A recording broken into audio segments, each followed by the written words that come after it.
Sr. Primeiro-Ministro, na madrugada de ontem, todos os ministros terão aprovado a proposta do Orçamento de Estado.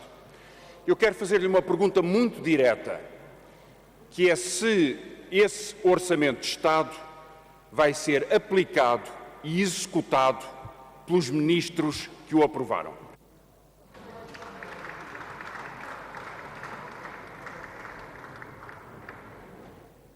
Sr. Primeiro-Ministro, tem a palavra.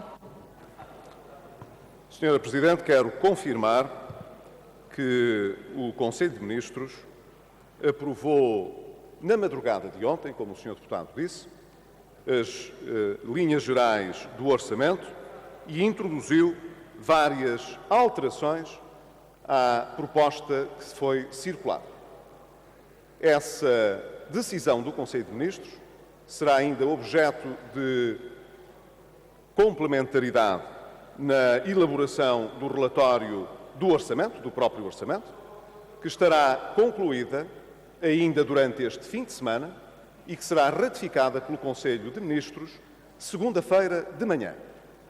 Quando um Orçamento de Estado é aprovado em proposta de lei pelo Governo e remetido para o Parlamento, será depois discutido e aprovado, espero eu, neste Parlamento e executado pelo Governo. Muito obrigado.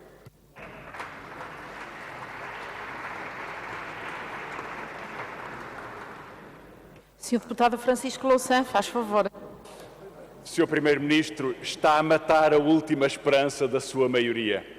Porque se havia alguém que suportava o Governo, que ainda encontrava razões para fazer da sua fé alguma esperança, era que pudesse haver alguém que se preocupasse com os problemas do país. Porque nós ficamos a saber uma coisa deste Governo, é que é a primeira vez que um grupo de ministros divulga 4 dias antes da apresentação oficial do Orçamento o projeto que o Governo está a preparar. E isso merece discussão pelo conteúdo preciso dessa proposta. Ficámos com ela a saber, Sr. Primeiro-Ministro, que quando há umas semanas atrás o Sr. Primeiro-Ministro propôs que na TSU se tirasse um mês de salário a todos os trabalhadores para o entregar às empresas, queria depois disso, por cima disso, para além disso, fazer um massacre fiscal que retiraria mais 2 salários a reformados e a trabalhadores. E por isso este Governo não para perante nada. E é essa luz que eu lhe quero fazer a si, Sr. Primeiro-Ministro, uma pergunta pessoal. Como é que se atreveu, se permitiu, dizer aos portugueses que neste contexto, com as suas propostas, que o senhor conhecia melhor do que ninguém, que ia devolver no próximo ano um mês de subsídio às pessoas a quem este ano retirou esse mês de subsídio? Eu quero saber quando, de que forma e quanto é que vai devolver nesse subsídio no próximo ano.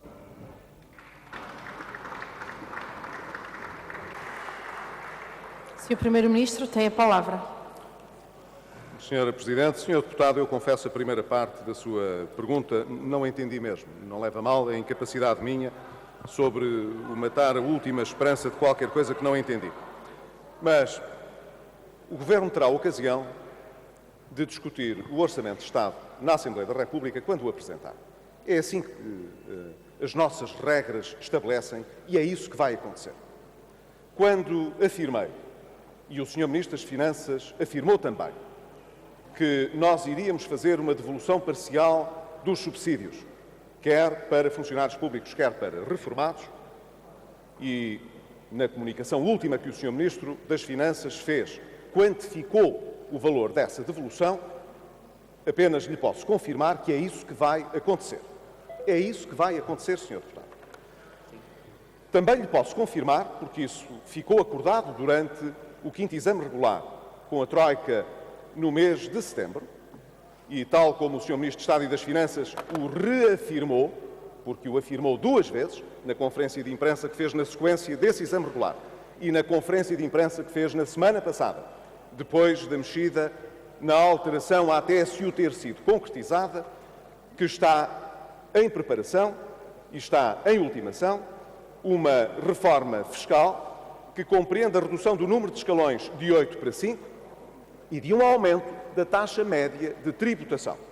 Também posso confirmar, Sr. Deputado, que os valores que o Sr. Ministro de Estado e das Finanças apontou, que apontam para uma subida de 3 pontos percentuais na taxa média de tributação em sede de IRS, se confirma, bem como a sobretaxa de 4% que o Sr. Ministro de Estado e das Finanças anunciou. Portanto, Sr. Deputado, estou a confirmar aquilo que já é conhecido, que o Sr. Ministro de Estado e das Finanças já anunciou e que eu próprio confirmo que está na proposta de lei que o Governo irá apresentar ao Parlamento.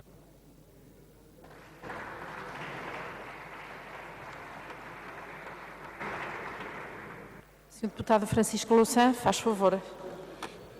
Obrigado, Sra. Presidente. Sr. Primeiro-Ministro, só faltava, no meio das agruras que Portugal vive, que o Governo se fingisse de generoso.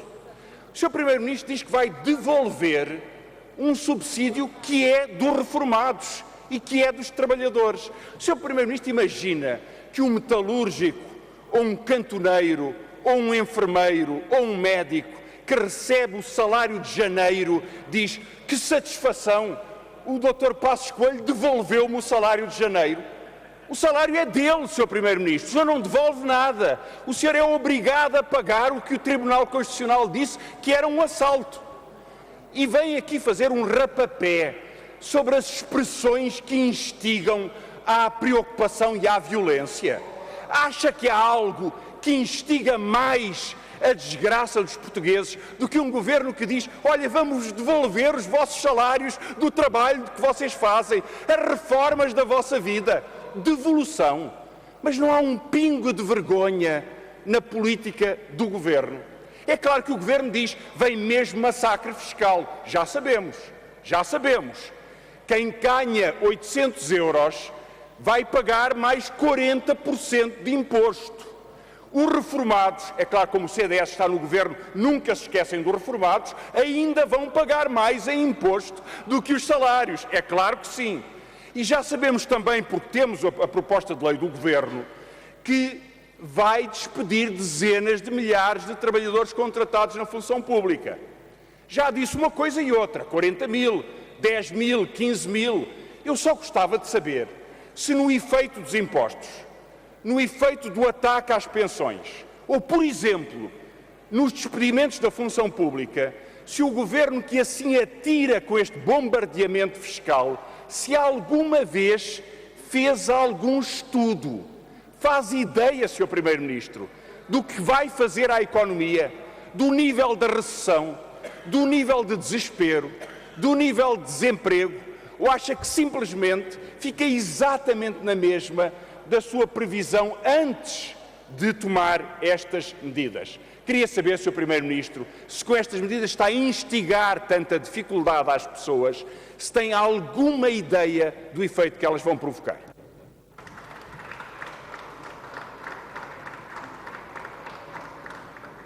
Sr. Primeiro-Ministro, tem a palavra.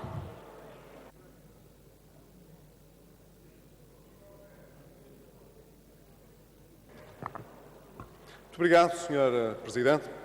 Sr. Deputado Francisco Louçã, o Governo não tem nem deixa de ter generosidade quando diz que devolve subsídios. De resto, eu próprio tive a ocasião de dizer publicamente, na contestação social, que o facto de termos de substituir a medida da TSU implicando a devolução de subsídios não resolveria o problema subjacente da poupança de despesa que eles traziam implícito.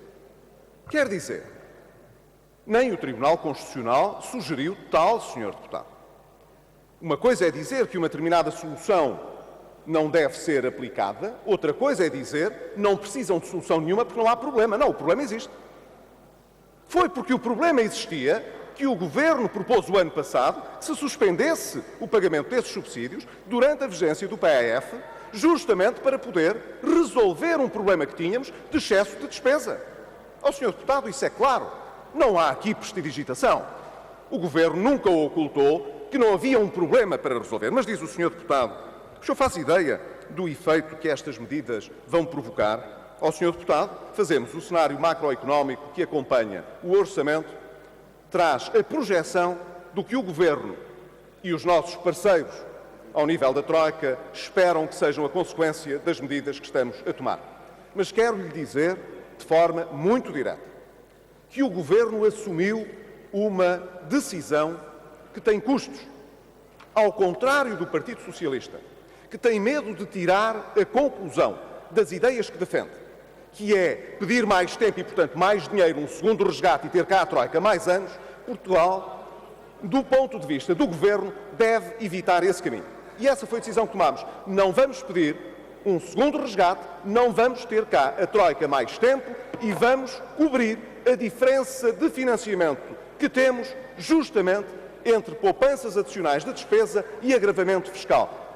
O retorno, portanto, que nós esperamos desta decisão é justamente esse, livrar-nos da Troika mais cedo.